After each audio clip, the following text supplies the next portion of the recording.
तू रख हौसला वो मंजर भी आएगा, तू रख हौसला वो मंजर भी आएगा, प्यास के पास चलकर समंदर भी आएगा।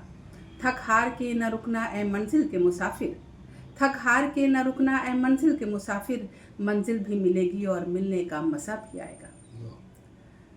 जिंदगी नाम है संघर्ष का, जिंदगी नाम है जिए जाने का, जिंदगी नाम है काविश का, जिंदगी नाम है मुसीबतों तकलीफ़ों से अपने को ऊपर कर लेने का।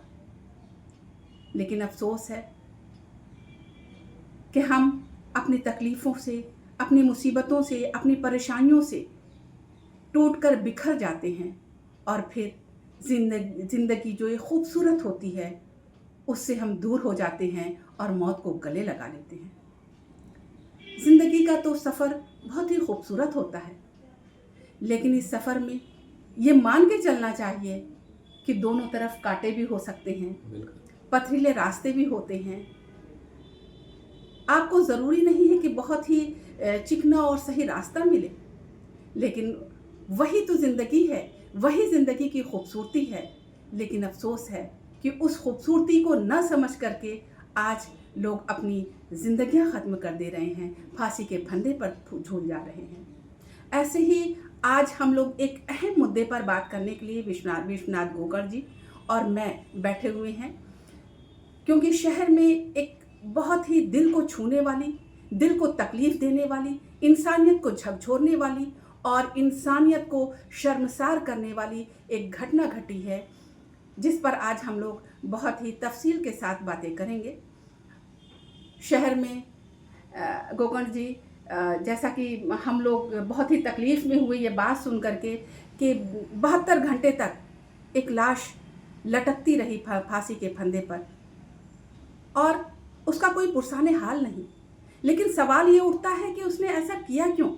और आज का जो वक्त है, हम लोग जैसा कि हम लोग जानते हैं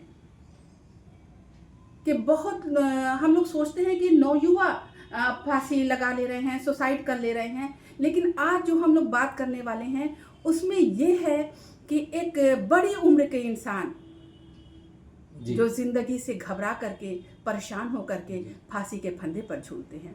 तो हम इस पूरी कहानी के बारे में पहले हम सुनेंगे, बात करते हैं गोकर्ण सर से, और फिर उसके बाद हम लोग ऐसा क्यों हो रहा है, क्या वजह है, इस पर फिर चर्चा करेंगे। जी शबनम, आपने बिल्कुल सही बात कही कि ये मतलब नौजवान मतलब जो है इस तरह के कदम, गलत कदम उठा लेता है, वो तो समझ नहीं आता है। लेकिन एक और इधर भी तो थोड़ा सा कट रहा था। एक रिटायर्ड कर्मचारी, जो सरकारी कर्मचारी हो, अच्छे ओहदे पर काम करता रहा हो, जिसने दुनिया देखी हो, जिसका एक बड़ा सा परिवार रहा हो, जिसके माँ बाप रहे हों, जिसके 3 भाई एक बहन रहे हों, वो रिटायरमेंट के बाद अपने परिवार के साथ शहर के एक व्यस्त इलाका औरंगाबाद है, वहाँ रहता है।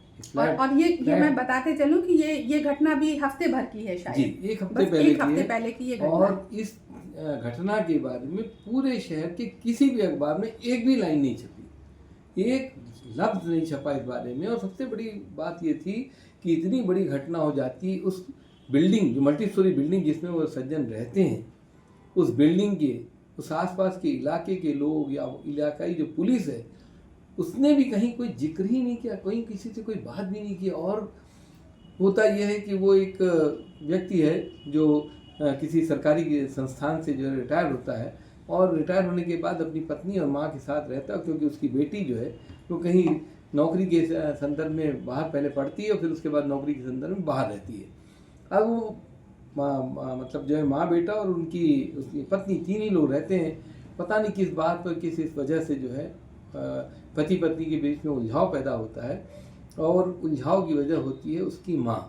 अब वो बेचारी माँ जो 90 साल की है, उसके 2 बेटे और हैं, वो कभी उनके पास, कभी इनके पास, कभी इनके पास रहती, तीनों बच्चों के बीच में बट के रहती है। ये बड़ी दुर्भाग्यपूर्ण स्थिति है किसी भी मतलब शहर के लिए हो या किसी भी माँ बाप के लिए हो, कि कोई माँ बाप जो अपने बच्चों को पाल पोस के बड़ा करता है। 10 बच्चे कहा जाता है ना कि 10 बच्चों को वो पाल देती है और 10 बच्चे मिलकर एक माँ को नहीं देख पाते। जी। तो अब वो माँ जो है वो कभी यहाँ रहती है, कभी वहाँ रहती है, इस तरह से वक्त कट रहा है। एक दिन ऐसा आता है जब वो पति पत्नी के बीच में कुछ ज़्यादा उलझन बढ़ जाती है। वो कहती है कि माँ से को अलग करो या मुझसे तलाक ले लो, और 2-3 महीने तक कशमकश चलता है, तलाक की एप्लीकेशन भी पड़ जाते हैं, और उसके बाद किसी बात पर सहमति बनती कि अच्छा ठीक है, माँ यहाँ नहीं रहेगी और तुम जो है हमारे साथ रहो। और तो माँ बेटी जो एक हो चुके हैं, मतलब ये तनहा एकदम से रह गया, ये जो व्यक्ति है जिसकी बारे में हम बात करने बैठे हैं आज जो है, तो वो अकेला रह जाता है। तो वो समझौते पर आमादा हो जाता है कि चलो भाई जैसे भी हो, परिवार बना रहे, टूटे ना। तो वो बिखरते हुए परिवार को जोड़े रहने की वजह से उसने अपनी माँ के साथ वो कर लेता है कि ठीक है, माँ को अपने भाइयों के पास छोड़ देंगे या माँ को अलग कर देंगे, तू मेरे साथ रहो, मैं तुम्हारे साथ रहूँगा।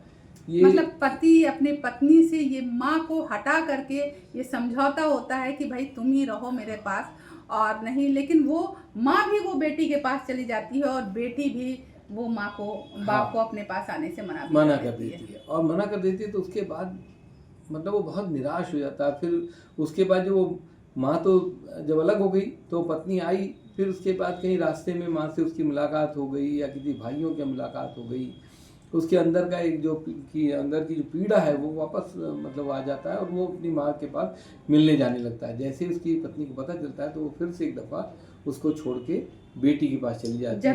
जबकि वो रह भी नहीं रही थी साथ में, रह भी नहीं रही थी, लेकिन माँ क्यों घर में है। अब ये सब बहुत सवाल पैदा करते हैं। दर्दनाक सिचुएशन है समाज के सामने कि कोई औरत किसी औरत का कैसे विरोध करिए। आज हम नवरात्र का पहला दिन है, हम नारी शक्ति की बात करते हैं, नारी शक्ति को पूजने की बात करते हैं, लेकिन शबनम बहुत अफसोस के साथ कहना पड़ रहा है कि किसी औरत का दुश्मन कोई और नहीं, वो खुद औरत है। वो चाहे बेटी के रूप में हो, चाहे बहू के रूप में हो, चाहे सास के तौर पर कोई भी हो। अब वो मैं ये नहीं कह रहा हूँ कि हर बहू ही खराब है या हर वो सास ही खराब है, लेकिन कहीं न कहीं समाज में जो टूटन है, जो बिखराव है, उसकी एक बड़ी वजह जो है वो कहीं न कहीं से औरतों के बीच के टूटते हुए रिश्ते हैं। और उसके बाद क्या होता है कि वो जैसे ही उसको पता लगता है कि ये माँ फिर वापस आ जाएगी, तो एक दिन वो जो छोड़ के चली जाती है, वाइफ छोड़ के चली जाती है अपनी बेटी के पास, और उसके बाद वो जो व्यक्ति है वो कहता है कि अच्छा ठीक है, मैं यहाँ रहता हूँ तो परेशान रहता हूँ, तो मैं तुम्हारे ही पास आ जाता हूँ, हम लोग वहीं बाहर रहते हैं। और वो इसके लिए वो माँ बेटी दोनों जो एक हो चुकी है, उन्होंने उनको अपने घर आने से मना कर दिया और कहा कि न यहाँ आप आना और न हमसे मिलना। उससे इतना टूटा हुआ व्यक्ति कि एक दिन वो फांसी लगा लेता है, अपने बंद फ्लैट बंद करके फांसी लगा लेता है। इस पूरी घटना का सबसे अफसोसनाक पहलू ये है कि वो जब अगले दिन उनके यहाँ खाना बनाने वाली जो लेडी आती है, जो तनहा आदमी रह रहा है उसके लिए खाना बनाने वाली जो लेडी आती है, तो वो दरवाज़ा खटखटाती है, और जब वो दरवाज़ा खटखटाती है तो जब दरवाज़ा कोई खोलता नहीं है तो वो दरवाजे को जो है उसने आसपास के घरों के दरवाज़ों के खटखटाती है। आसपास के लोग जब जुटते हैं और उसके बाद जब लोगों को समझ नहीं आता कि क्या हुआ, तो लोगों ने 112 नंबर पर पुलिस को फ़ोन कर दिया। क्योंकि इन पति पत्नी के बीच में थाना पुलिस सब हो चुका था, तो तत्काल पुलिस आती है, लक्सर थाने की पुलिस जाती है, औरंगाबाद मोहल्ले के मल्टी स्टोरी बिल्डिंग में ये घटना होती है। तो जब वो पुलिस आती है तो वो जब देखती है तो बोलती है अच्छा ये इनका घर है, इनके यहाँ का मामला है क्या भैया, ये तो थाना पुलिस तो कचहरी से हो चुका है, इनकी पत्नी और बेटी आ जाएंगे तभी हम दरवाजे को खोलेंगे। अब वो सूचना देने, उनके भाइयों का परिवार को सूचना दिया गया, भाइयों का परिवार सब आ गया, तमाम लोग आ गए, आसपास के मोहल्ले के लोग जुट गए, उनके साथ के जो रिटायर्ड वर्कर्स है, कर्मचारी हैं, वो सब आ गए, लेकिन कोई भी पुलिस किसी भी तरह से हरकत में नहीं आती और वो दरवाज़ा नहीं खुल पाता। अब वो डेड बॉडी लटकी पड़ी है 72 घंटे तक, अब वो 48 घंटे तक। उसके बाद क्या होता है कि वो जब अगले दिन जब ये लोग आते हैं, अब रात बिरात कभी किस वक्त उसने मतलब किस शहर से आना था, उनको कहीं अहमदाबाद से आना था, तो वहाँ की फ्लाइट आती है, लैंड करती है, फिर उसके बाद जब वो यहाँ पहुँचते हैं सब होता है, तब तक ये डेड बॉडी यूं ही लटकी पड़ी रहती है। लेकिन ये बड़ी असंवेदनशीलता से जुड़ा हुआ मसला है। बड़ा दर्दनाक बात ये है इस पूरे मसले का कि उस बिल्डिंग के लोग कैसे हैं जो ऊपर और नीचे रहते हैं, उन्हें पता है कि नीचे एक डेड बॉडी लटकी पड़ी है फांसी का फंदा लगाए हुए पंखे से, या नीचे के लोगों को ऊपर मालूम है कि एक आदमी लटका। आसपास के लोगों को कैसा महसूस हो रहा होगा, पुलिस को तो पता है, लेकिन वो उसकी प्रतीक्षा करते। क्यों प्रतीक्षा करते भाई? क्या एक व्यक्ति जो मर गया उसके डेड बॉडी को छीछा लेदर करना ही उसकी नियति है। क्या इतनी हम असंवेदनशील हो गए हैं कि ये सारी चीज़ें हो जाती हैं? और पत्रकार भी आ जाते हैं, मीडिया के लोग, इलेक्ट्रॉनिक्स चैनल्स के लोग सब आ जाते हैं, लेकिन साहब किसी ने भी अगले दिन भी कोई खबर नहीं छापी, कहीं उसका जिक्र नहीं किया। मैं चूँकि इस पेशे से बरसों बरस से जुड़ा था और मेरा ये था कि यार अखबारों को तो कम से कम इतना असंवेदनशील नहीं होना चाहिए। अगर किसी पत्रकार में कोई क्यूरियोसिटी नहीं है, अगर किसी के अंदर मतलब जो है एक जिज्ञासा नहीं है कि ऐसा हो क्यों गया या क्यों हुआ, तो उसकी पूरे मतलब उसके बौद्धिक स्तर को, उसके पेशे को लानत है, उसके इसको जो है लानत है, जो शख्सियत है उसकी लानत है। पुलिस ने भी कोई कार्रवाई नहीं किया। अगले दिन जब आते हैं तो जो होना था वो हुआ, परिवार के लोग सब जुटे, लेकिन वो आपस में एक दूसरे पर आरोप प्रत्यारोप लगता रहा। लेकिन वो जो पत्नी और उसकी जो बेटी, जो मतलब मेरा ये मानना है कि देखिए माँ के साथ 90 साल की उम्र की माँ के साथ तो उसका बेटा चला गया, उसकी पत्नी जो इन सब घटनाओं के लिए मतलब एक कहा जाए एक नैतिक जिम्मेदार होता है, तो ये पत्नी और बेटी को मैं इसलिए कहूँगा कि क्या कोई औरत अपने पति को उसकी माँ से अलग कर सकती? ये कैसा वक्त है? 90 साल की माँ, 90 साल की माँ, और जिसको संभालना होता है, बच्चों को तो संभालना होता है माँ बाप को। बिल्कुल सही कहा आपने शबनम। ये मैं कह रहा हूँ कि ये समाज आज किस दौर में बेन, देखिए ये कहानी बताने का मकसद हमारा ये है कि आप सोचिए कि हम लोग किस दौर में जी रहे हैं। इंसानियत कहाँ गई, वो जज्बात कहाँ गए, वो एहसासात कहाँ गए, जिससे हम समझ सकें कि नहीं हमको इसके लिए खड़े होना है। और सबसे एक अहम सवाल भी है गोकर्ण सर कि आज आपने अपनी पूरी ज़िंदगी ख़त्म कर दी रिटायरमेंट के बाद, और खट से जो है आपको दिमाग में आया कि नहीं अब हमारी ज़िंदगी में अगर बीवी और बेटी नहीं है तो फिर हमारी ज़िंदगी ख़त्म। उन्होंने यही समझा। लेकिन क्यों नहीं ये तरफ के अभी मेरी माँ जिंदा है, ठीक है माँ के पास जाएं, कुछ बातें करें, हमारे भाई हैं हम उनसे कुछ बातें करें, हमारे अपने कुछ दोस्त बनाएं, अगर कुछ दोस्त हों उनके तो हम उनसे बातें करें। हो सकता है मेरा जो फ्रस्ट्रेशन हो या हमारी जो तकलीफ़ें हों वो सब ख़त्म हो। तो कुछ मुझे लगता है कि आजकल के लोग कहना भी नहीं चाहते हैं किसी से कोई अपनी बड़ी अजीब सी बात यह है कि जो न्यूक्लियर फैमिली की जो हम बात करते हैं, तो ये जो खांचों में बढ़ गया समाज है, मतलब वो जो परिवार है जो छोटे छोटे खानों में खोतों में रहने का आदी हो गया, वो एक दूसरे से बात नहीं करते, अपनी हताशाओं को अपने अंदर दबोचे रहते हैं, छिपाए रहते हैं, अपनी बातें यार कहते नहीं है। और सबसे बड़ी बात यह है कि ये तो मैं एक बात कहना चाहूँगा कि वो दुष्यंत कुमार की जो लाइनें हैं ना कि इस शहर में अब बारात हो या वारदात अब नहीं खुलती कोई नहीं खुलती कोई खिड़कियाँ जो है, तो एक अजीब सा दौर है कि मुझे ये लगता है कि भाई ये क्या सिचुएशन है कि कोई इस पर बोलना नहीं चाहता, कोई इस पर चर्चा नहीं करना चाहता। और उस माँ के तरफ से क्या, जब ये कभी उस घर में उसकी माँ रहती रही होगी उस फ्लैट में, क्या उनके आसपास के लोगों को ये पता नहीं था? क्या वो उसकी बहू को समझा नहीं सकते थे? या ये जो जिन्होंने फांसी लगा ली उनको समझाया नहीं जा सकता था कि नहीं तो अपनी माँ को के साथ ऐसा नहीं कर सकते, तुम अपनी बीवी के साथ समझौता करो। लेकिन इस पर बिना पर नहीं हो सकता कि आप माँ को अलग कर देंगे या इस तरह करेंगे। मुझे लगता है कि ये एक दौर जो ऐसा आ गया है जहाँ समाज का जो क्षरण है वो इस तरह से हो चुका है कि अब इसकी कोई अतलता की कोई सीमा नहीं है। पता नहीं पाताल से भी नीचे कहाँ तक पहुँच गए, चारित्रिक गिरावट की बात करें कहाँ तक पहुँच गए कि कोई अंदाज नहीं है। और सबसे बड़ी बात मुझे ये लगता है कहीं न कहीं पेरेंटिंग एक बहुत बड़ा, परवरिश जो है वो एक बहुत बड़ा मुद्दा है। देखिए अब मैं 3 मुद्दे इसमें सामने आ रहे हैं। हाँ। एक तो ये कि फांसी लगाने वाले का कोई भी नहीं था ऐसा जिससे वो अपनी बात शेयर कर सके, या उन्होंने खुद नहीं। अब न्यूक्लियर फैमिली और हम और हमारी फैमिली का जो एक कंसेप्ट है उससे क्या होता है कि हम अपने दोस्त अहबाब दुनिया समाज से दूर होते चले जा रहे हैं कि हम अब नहीं शेयर कर रहे हैं। सेकंड ये है कि बच्ची की कैसे परवरिश हुई कि बच्ची नहीं चाहती कि बाप आए। अच्छा, थर्ड ये है कि वाइफ जो अपनी जिंदगी का इतना लंबा हिस्सा हस्बैंड के साथ गुजार चुकी है। हाँ, और वो कम से कम रिटायरमेंट के बाद वो मेरा फांसी मानना लगा है रहा है वो बंदा। 35 साल पहले उसकी शादी, 35-38 साल पहले उसकी शादी हुई और खुद होगी। की उम्र 60 साल से ऊपर हो चुकी है। जो रिटायर्ड कर्मचारी जिसने फांसी लगाई जी। 66 साल का था। बताइए 66 साल, तो जाहिर सी बात है कि पत्नी की उम्र भी 65-64 की कुछ होगी। 64 की हाँ, होगी, 63 की होगी, 63 की लेकिन होगी, 60 60 प्लस की होगी। एक महिला। वो इतना देखिए, जिसको कहते हैं ना कि सब्र भी लोगों में अब नहीं है। शबनम, ये क्रूरता है, ये क्रूएल्टी है। अगर कोई औरत अपनी माँ के प्रति, अपनी सास के प्रति, अपने परिवार के प्रति, अपने पति के प्रति अगर इतनी निर्ममता के साथ सोचती है कि नहीं ये यहाँ नहीं रहेगी, अगर यहाँ रहेगी तो मैं नहीं रहूँगी, तो इससे ज़्यादा निकृष्टता, इससे ज़्यादा गलीज बात कुछ और नहीं हो सकती। मेरा मतलब, मुझे अफसोस इस बात का है कि इतना सब मतलब जो है होता है समाज। आज हम विकास विकास विकास की बात करिए, काहे का विकास है जब आपके समाज में एक मनुष्यता नाम की चीज़ को हम खो रहे हों। हम लाख टेक्नोलॉजी कर लें, बहुत तरह की चीज़ों का डेवलपमेंट कर लें, उसका कोई माने नहीं है, उसका शायद कोई अर्थ नहीं है। क्यों? क्योंकि हम आदिमानव थे, किसी ज़माने जंगलों में रहा करते थे।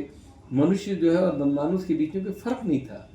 अब हम इस तरह से सामने खड़े हैं, जो आपसे बात कर रहे हैं, आप हमसे बात कर रही हैं, एक इसमें सिचुएशन में आके खड़ा है, लेकिन उसके दिमाग की जो बनावट रही होगी या जो कुछ रहा होगा, तो ये देखने का शायद वक्त आ गया। क्या ये वो दौर आ गया है कि जब हम मतलब जो है उसके दिमाग के, दिल के, शरीर के अंग प्रत्यंगों का जो बनावट है वो क्या बदल गया, या उसके सोच विकास की होते होते कुछ इस तरह से हो गई कि जो प्रेम, मोहब्बत या एक आपस का जो भाईचारा है, जो अपनापन है, वो सब क्या मतलब खत्म हो गया। हम मोबाइल लेके दिन भर व्हाट्सएप, दिन भर मीम्स बनाते हैं, हम दिन भर बावजूद इसके आपका कोई अपना एक नहीं हो सका जिससे आप अपनी बातें शेयर कर सके, वो आपको समझा सके और इतनी बड़ी जिंदगी खत्म करने से पहले आपको उससे रोक सके। बिल्कुल शबनम, हम एक पोस्ट करते हैं, हमने देखा कि सैकड़ों लाइक आती हैं, उस पर बहुत खुश होते हैं। उसी के जरिए आज की तारीख में तो लोग पैसे कमा रहे हैं, लाइक्स को लेकर, कमेंट्स के लेकर और उसके व्यूअर्स को लेकर। तो क्या यही एक मतलब वो रह गया है जब हम अपनी जो सारी चीज़ें हैं वो एक सामाजिकता के नाम पर किसी ऐप के अंदर समेट के रख दें और बाकी सारी चीज़ें जो ज़हनी हैं, जो दिली तौर पे हैं, उसको हम खो दें। ये एक ऐसा गिरावट है, ये एक ऐसा विषय है जिस पर समाज को बात करना होगा, मनोवैज्ञानिकों को बताना होगा, समाजशास्त्रियों को बताना होगा कि ये कहाँ हम आ गए और या कहाँ ये दौर चला गया। और मैं तो अखबारों और पत्रिकाओं की भूमिका को लेकर बहुत दुखी हूँ, बहुत परेशान मुझे ये करती है सारी चीज़ें कि जब हमारे वक्त में, जब मैं संपादक था, तो मैं अखबारों में जो खबरें छपती थी तो मैं अपने रिपोर्टर से कहता था कि भाई हर खबर का एक सामाजिक एंगल होता है, हर खबर का एक मनोवैज्ञानिक एंगल होता है। उस दृष्टि से भी किसी खबर को कवर करना, उसमें उनका वर्जन जरूर लेना और सोशल वर्जन भी जरूर लेना। और ये पीपल जर्नलिज्म को हमने जो है एक प्रमोट किया हमेशा अपने अखबार के जरिए।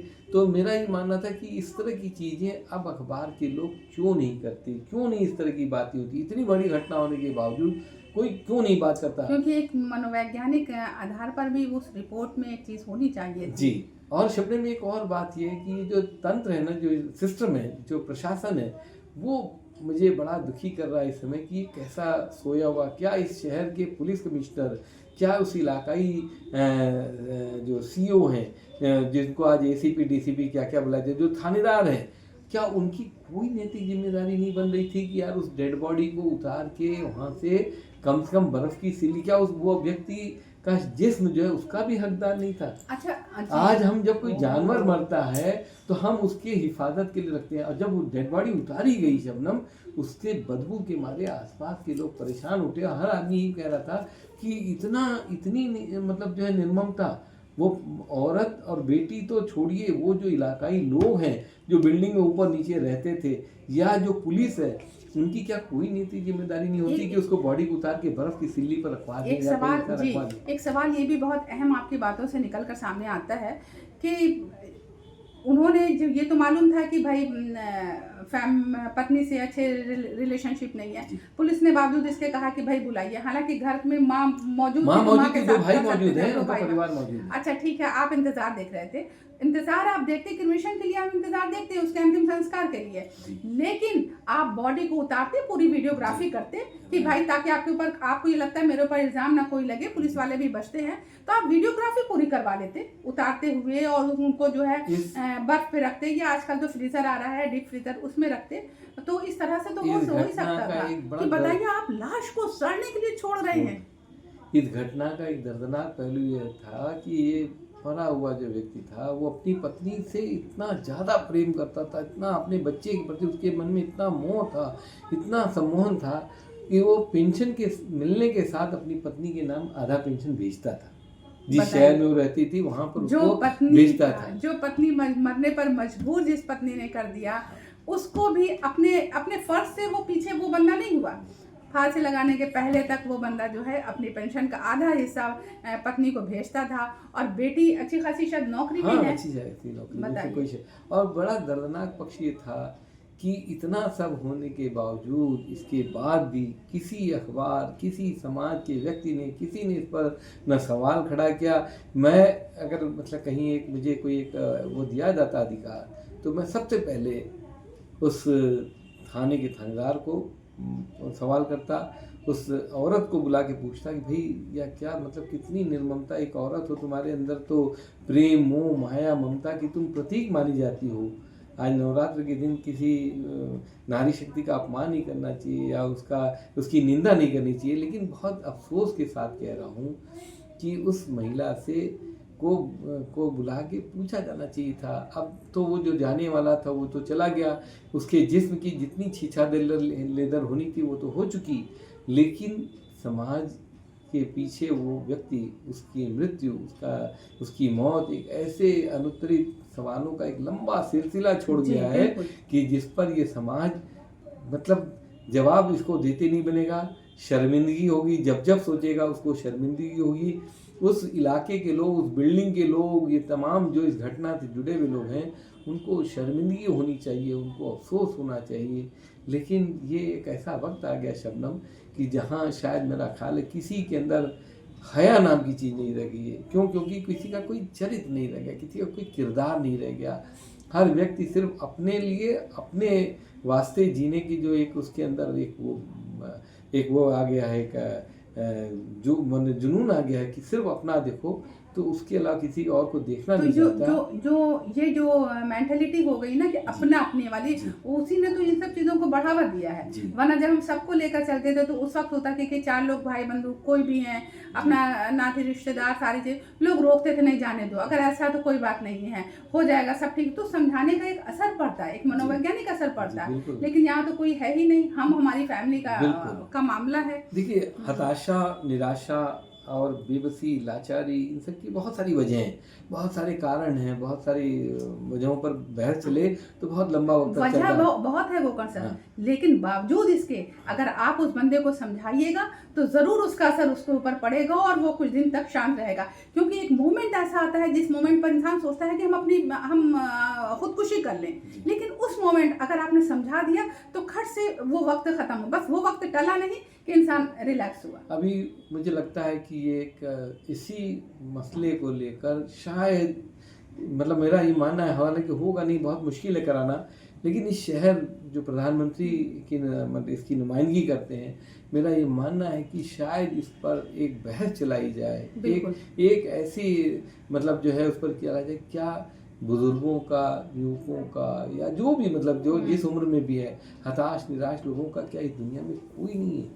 ये परवरिश की वजह हो या जो भी हो, लोग किस तरह से अपने बुजुर्गों का असम्मान कर रहे हैं, उनको किस तरह से वो कर रहे हैं, या मतलब जो परिवार है वो कैसे टूट के बिखर रहे हैं, उसकी वजहों को तलाशना होगा। पेरेंटिंग पर बात करनी होगी, परवरिश पर लोगों की बात करनी होगी, आपके जो एजुकेशन है उसका जो सिस्टम है उस पर नए सिरे से बात करना होगा।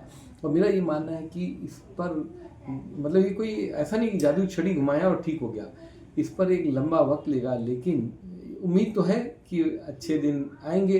तो लेकिन अगर ऐसी घटनाएं होती रही, हम चुप रहे, तो शायद ये फिर समाज के गिरावट की कोई सीमा नहीं रहेगी। सिर्फ एक ही लाश नहीं गई, बहुत लाशें फिर ऐसे लटकती हुई मिलेंगी और इंसान और इंसानियत को शर्मसार करती रहेंगी। सिर्फ ये मौत, ये फांसी जिस तरीके से उस बंदे ने लगाई और रिटायरमेंट के बाद 66 साल की उम्र में, तो एक सवाल खड़ा करती है हमारे लिए, आपके लिए, पूरे समाज के लिए, जिसको हम सबको सोचना होगा, समझना होगा।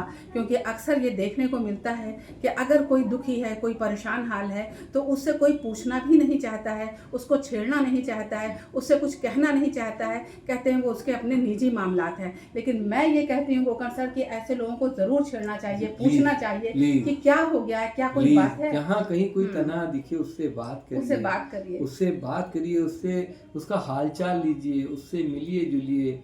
मतलब आपके पास क्योंकि ह्यूमन तो एक सोशल एनिमल है, तो वो जरूर ऐसा नहीं है, वो जानवर नहीं है कि वो भिटक जाएगा और वो आप पर अटैक करेगा। तो उसको अच्छा लगेगा कि कम से कम हमारे दिल को की सुनने वाला, हमारे दिल पर, जख्म पर कोई उंगली रखने वाला तो है। तो जैसे आपने कहा जानवर, हम अपने यहाँ मतलब कुत्ता बिल्ली पालते हैं तो उसको कुत्ता कहने पर लोग नाराज हो जाते हैं, डॉगी कहो, उसका कुछ नाम रखा है। भाई वो आपका पति है, वो आपका पिता है, वो आपका भाई है, आपकी बंद है, आपकी माँ है, आपकी सास है। कम से कम इस बात का तो ख्याल रखिए। उनका मतलब जो व्यक्ति तनाव हो रहा है, उनका हालचाल लेते रहिए, उनसे बात करते रहिए और प्लीज़ किसी भी तरह से इस तरह की घटनाओं को होने से रोकिए। क्योंकि अगर ये होता है तो ये समाज के लिए अच्छी बात नहीं है। रोकना भी होगा और ऐसे जो लोग परेशान दिख रहे हैं उनसे हमें बात करनी होगी, उनकी काउंसलिंग करना होगा। और ये काम हर कोई कर सकता है। अगर हम सेल्फलेस होकर करेंगे तो हर कोई कर सकता है। और अगर हम ये छोड़ दें कि उनका पर्सनल मामला है, उनका निजी मामला है, तो यही कह देने पर तो फिर अगला आदमी जो है उस सूली तक भी पहुंच जाता है और अपने खुदकुशी कर लेता है। तो खुदकुशी ना हो, हम लोग कोशिश करें, एक दूसरे को समझाएं, बुझाएं, उसकी तकलीफ़ों को जानें, उसके दर्द को समझें। और इसी के साथ साथ इस तरह के हादसा जो है हमारे और आपके लिए सवाल छोड़ते हैं और जिस पर हमको सोचना होगा, गौर करना होगा। एक अपील ये करो कि जीवन बांटिए प्लीज़ लोगों को। ये जो आप हंसी खुशी देंगे वो कुछ और नहीं है, वो जीवन है। तो जीवन दान यही है। तो जीवन बांटिए, प्रेम बांटिए आपस में और एक दूसरे के साथ बात करिए, मोहब्बत करिए। बिल्कुल से इसी के साथ साथ एक सवाल छोड़ते हुए हम आपसे विदा लेते हैं अगले कार्यक्रम तक के लिए। आदाब, नमस्कार।